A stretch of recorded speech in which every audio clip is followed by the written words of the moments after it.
For this video guys, madali ang init-init lang to, yung mga naka-stock namin sa ref. Pero yung sinangag, dala ko yan. Nagsangag ako kahapon pa yan. Yung mga ulam, mga iniinit lang namin. Gawa ng ito, sabi niya, hindi siya magdi-day off. Kasi akala ko mag-isa lang ako dito.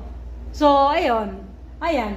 Init-init lang muna yung pagkain. Buti na lang may dala akong sinangag. Diyos ko, hindi na kami nagluto guys. Init-init lang. So, kain tayo. Kain tayo. Ulam namin. Yon, init-init. 2 linggo na sa ref. Okay pa naman, okay pa. Hindi pa tayo malalason dyan. Hindi pa. Shout out Ate Tess! Ate Tess, shout out sa'yo!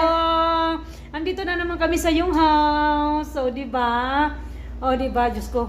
Hindi pa ako kumakain, busog na ako tignan. Hindi pa ako kumakain, busog na ako tignan.